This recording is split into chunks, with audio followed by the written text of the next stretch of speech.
Hello, my name's Scott Davis. Welcome to New World Birth. This is the care and feeding of a New World Age report for the Gregorian date of June 3rd, 2015, and 1 eesh or Jaguar in the Mayan Zolkin calendar, with Venus moving into Leo, Mercury turning direct, Neptune turning retrograde, and retrograde Saturn backing into Scorpio.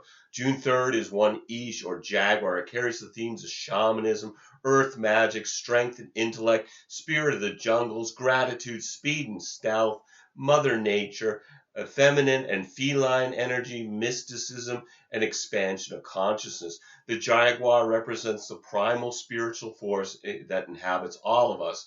And to the Maya, the Jaguar's spotted coat represented the Milky Way galaxy. The Maya also referred to the Milky Way as the white bone serpent and the path in the sky to the center of the universe. This 13-day cycle is about exposing our dark spots to the light and being transformed. This is a time to release fear so that we can be in our intuition and also turn our attention to the actions to taking care of our planet and our bodies. Before I get into the daily energy for 1 eesh or Jaguar, on the 3rd, all the planets appear to be moving forward from our perspective here on the Earth, with the exception of Mercury, Saturn, and Pluto, which appear to be retrograde or moving in reverse motion. And remember, the themes of retrograde planets are a review of the past, reevaluate, reminisce, and we can see these themes being played out. We've got Mercury retrograde in Gemini until June 11th. So this would be a good time to avoid signing contracts or other legal papers or making any major purchases or even taking a new job. If you can postpone these types of activities, the terms will be much clearer when after Mercury is moving direct. Now that may seem impossible. So if you can avoid these activities a few days before and after Mercury changing direction on the 11th, when the energy is at its most potent, that would also be beneficial. Mercury retrogrades really force us to slow down, pay more attention to our lives by making us focus on the details of our daily experience.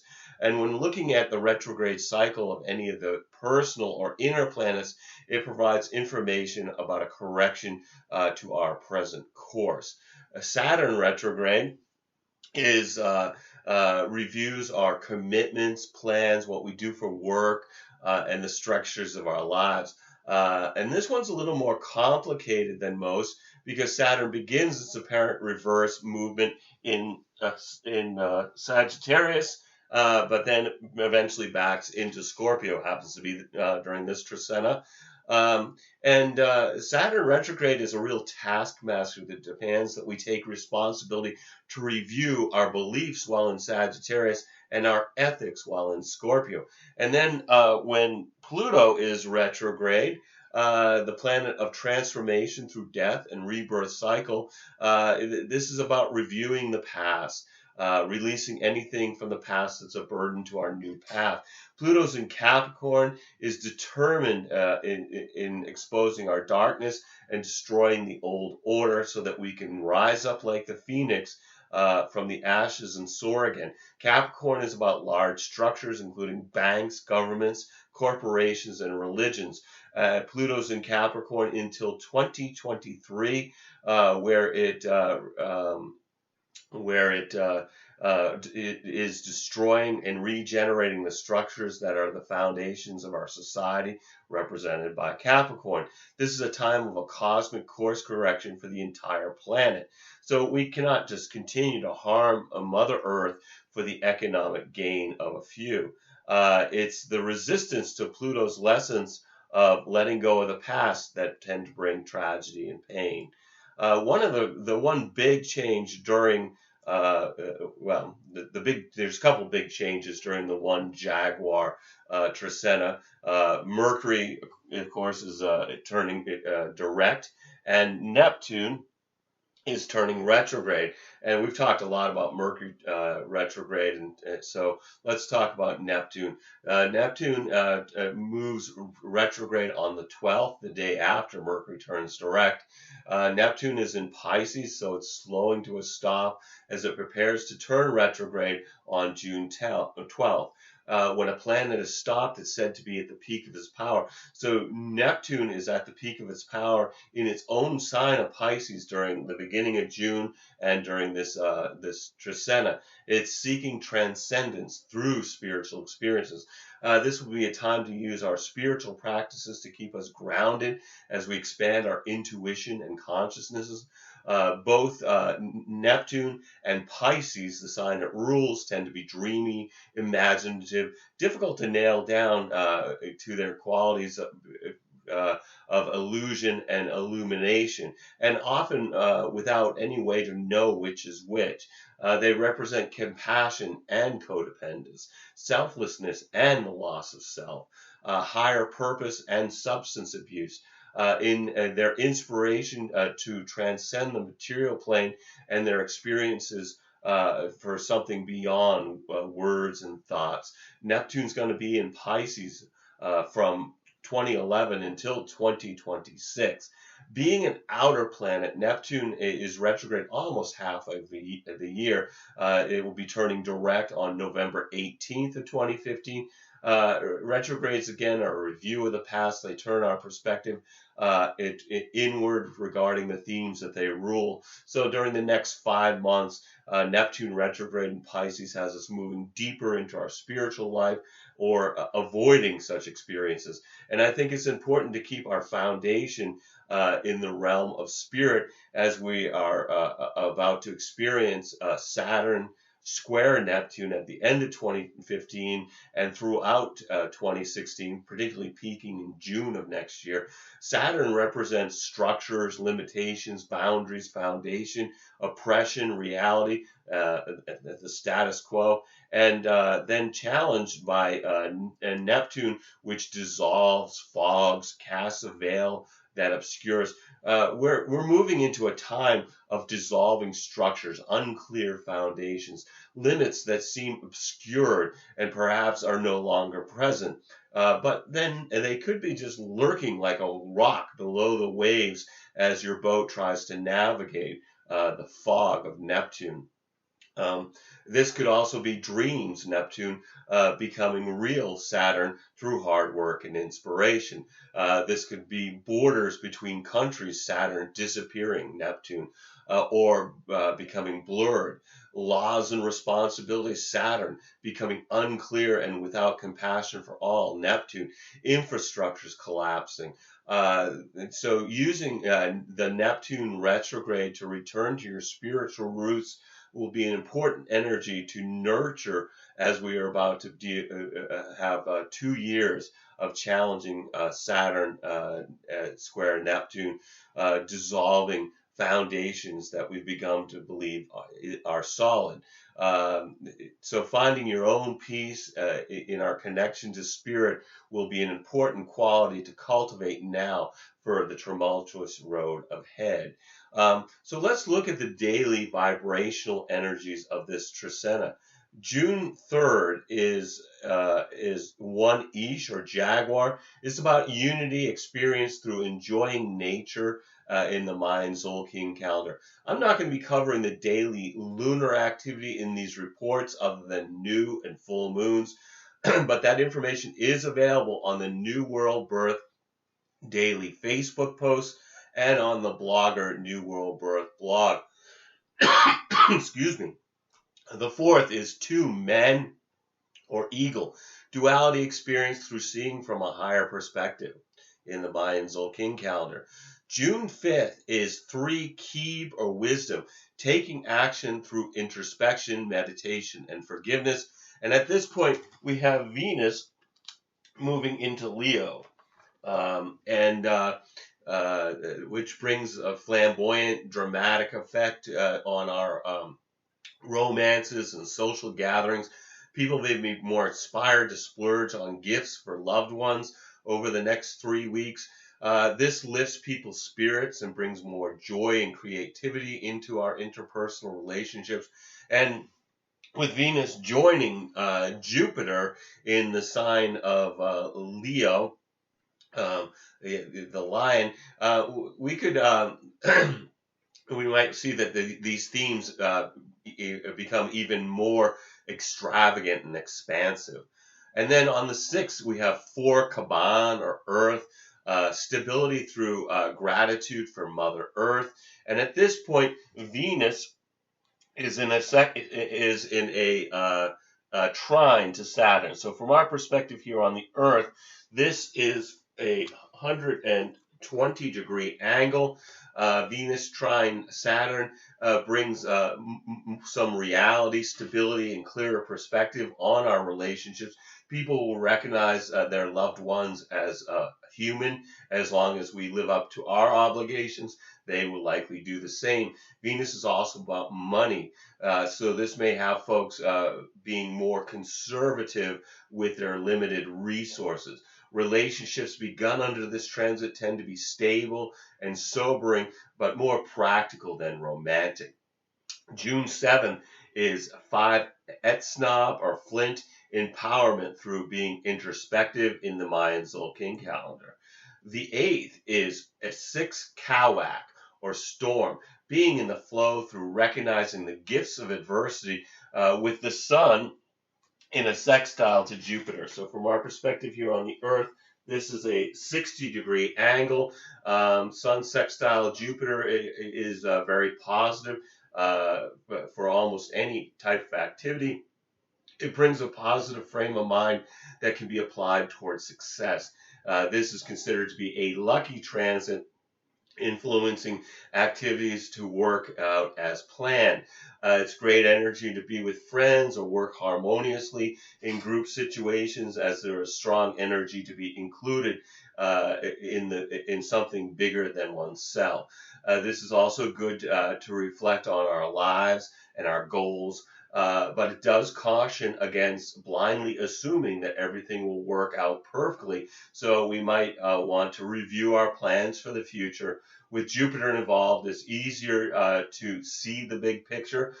This also helps relationships with people in authority, as there's a desire to be at one with the sources of all sources of universal energy. And on the most mundane level, that includes the desire to get along with those in power. And then June 9th is 7 Ahau, reflection through honoring the wisdom and memory of our ancestors, with Mars in a sextile to Uranus. So again, another 60-degree angle between Mars and Uranus. Which is a rather impatient and restless. It's not a great day for the daily routine because it has desires of new experiences and new activities. People are more unpredictable for a day or so. This doesn't have to be disruptive if we view it as a time to get out of a rut rather than feeling as though our expectations are not being met. This can bring new insights and stimulating experiences and a new level of acceptance for people of different perspectives. And on the 10th, we've got 8 eesh or crocodile, which is about balance through nurturing new beginnings with Mercury sextile Venus. So from our perspective here on Earth, again, 60-degree angle between Mercury and Venus. And this is interesting to me because when I usually think of alignments happening in odd numbers, 1 or 3, 5, and, rarely 7, but we did see that with the Uranus-Pluto square. This alignment happens twice, with the second occurrence being on July 5th. Mercury is in harmony with Venus, brings a light, hearted energy to the day. It's nice for using our minds for leisure, like reading for pleasure, or going to an art show or a concert, or playing a game you enjoy, or just talking with your friends. It's a day where we get a break from the heavier concerns of life. This is also excellent for communicating our feelings to the people we love. So, tell somebody you love them on the 10th. Express your appreciation and gratitude, and I suspect that you'll have it coming back to you in kind. It's also an excellent day to appreciate beauty. So you may want to put yourself in a beautiful environment, whether it's a home, a museum, or a day in the country. Also on the 10th, we've got the sun in a sextile to Uranus. So again, another 60-degree angle between the sun and Uranus. It makes a day more interesting, from our encounters with others being more illuminating to enlightened experiences while moving through our normal routine. This stimulates our curiosity and imaginations. Folks are quick-witted and conversations are lively, but they are also maybe less tolerant of any restrictions. Under this influence, it's more important to be true to your authentic individual self than meeting other people's expectations. June 11th is 9 eek, or wind. This is about patience experienced through communication. And at this point, we've got Mercury turning direct from our perspective here on the Earth, which happens at 4 degrees of Gemini, which will bring forward the information that brings a new sense of course correction and heading in the right direction. Give Mercury a few days to build momentum before implementing a change that you become aware of through the retrograde process. On the 12th, we've got 10 Akbal, or night manifestation, through contemplating the stars. And we've got Neptune turning retrograde from our perspective here on Earth, which brings spirituality and creativity, but also delusions from the Lord of the Seas at the peak of his power in his own sign of Pisces, which is what the sign Neptune rules. Neptune pushes us to transcend the physical world and connect with our higher purpose and spiritual transformation. But it also encourages escapism, as some will seek unconsciousness while others to awaken. If you have planets between 9 and 10 degrees of Gemini, Virgo, Sagittarius, or Pisces, Neptune's virtually at a standstill at 9 degrees 49 minutes since late April and until the beginning of August. This really affects people who do have those planets between 9-10 degrees of Gemini, Virgo, Sag, and Pisces, to maybe feel a little more confusion, inspiration, insanity, feeling drained, a longing to escape, or any combinations of these during this 3 months of fog. Also on the 12th, the sun squares Chiron, illuminating our wounds so that we can consciously address what needs to be healed. June 13 is 11 con, or seed, or lizard resolution through planting seeds and making new connections in the Mayan Zolkin calendar. And then on the 14th, we've got 12 Chan, or serpent, understanding through being flexible. And at this point, Saturn retrogrades back into Scorpio from our perspective here on the Earth. Until it's going to finally move back into Sagittarius to stay in September of 2015. The themes of Saturn and Scorpio are loss, depression, failure, fear, the shadow, betrayal. The stuff really goes deep. Superficiality really does not cut it while Saturn is in Scorpio. What we decide now will have a lasting effect. For me, following my strategy and authority from my human design chart has been an amazing tool for making any decision during these times of uncertainty. where the consequences of a choice will affect us in years to come. I mean, think about Saturn. It takes 29 years to make a complete orbit. So we're talking about several decades to perhaps fix some of these decisions. But that will give us plenty of time to really understand the repercussions of a choice, whether it's for good or ill. Also, with Saturn in Scorpio and Pluto in Capricorn, one of the things we're looking at is we've got a mutual reception between these two planets. And what mutual reception means is Pluto is in Saturn's sign and Saturn is in Pluto's sign. And and so, pardon me. So basically, with Pluto and Saturn in each other's signs, they're strengthening and supporting each other as long as the Saturn remains in Scorpio, which will be until September 17th. And when I think about Saturn and Pluto teaming up for one last time, the words final karmic judgment come to mind.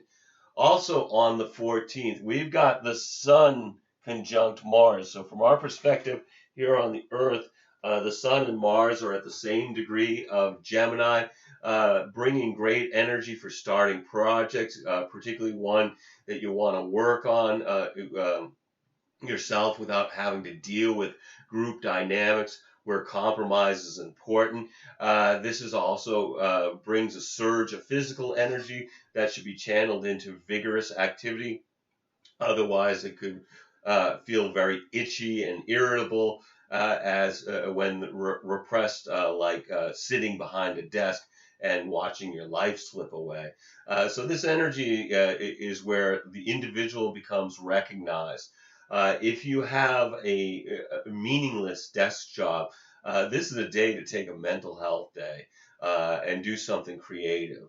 Also recognize that people will not know this day and the energy of it, and to embrace their lives, and so they and not really focus on just dragging their butt to work and doing whatever it is they do for a living. So they may be very irritable with a higher than usual possibility for accidents and arguments when the energy is contained and not allowed to express itself. And then June 15th, we've got 13 Kimi or transformation, movement to the next stage through releasing what no longer serves us in the Mayan Zolkin calendar. So no matter what the energies are that are affecting you during the one Jaguar Trisena, take some time to be in the flow of the planet by being in nature, watching a sunrise or a sunset, communing with the stars, being conscious of the moment through being introspective, meditating, or just truly being conscious when you're with somebody you love. Every day we have is a blessing, no matter what the dramas are that beckon to distract us. We're all here just giving the performance of a lifetime. Just take some time to observe the play as well as act your part by remembering you're a spiritual being that's having a human experience. I want to thank you for checking out New World Birth. The next segment of Care and Feeding of a New World Age will be on June 16th. For one Manique or deer, with the Gemini new moon, the sun entering into Cancer, Chiron turning retrograde, and Mars entering into Cancer. You can check us out on Facebook, YouTube, or the Mayan Magics website.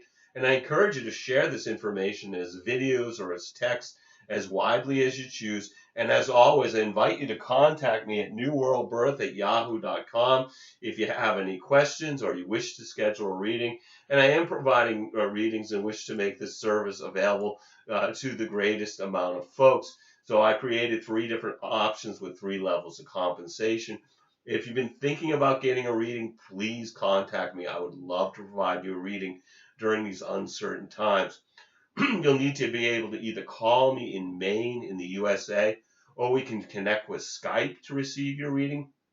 We're also accepting donations to keep these reports freely available, and you can just email me at newworldbirth@yahoo.com if you'd like to make a donation. I'll tell you how you can do that. And as I've said before, one of the best ways to make a donation, get a reading. You're going to get something that's really significant, full of information.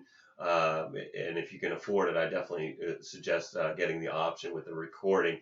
Because if you think these reports are dense, imagine 2 to 3 hours of me talking about you and having this level of dense information. It's best if you can get a recording. Yeah, I think if you can get anything, that's why I priced these things as low as $50 for just a straight human design reading in order to make this available for almost everybody. And anyway, as always, I'm blessed that you've taken the time to connect with my passion for all these ancient mysteries and their application to our journey during this incarnation. The light in me honors the light in you. Namaste, in Lakesh, and I'm really am grateful that you've connected with what we're offering here at New World Birth, and hope to connect with you in the future, right? Maybe in a reading or a future video, or email me if you have a question. Anyway, all my best to everybody.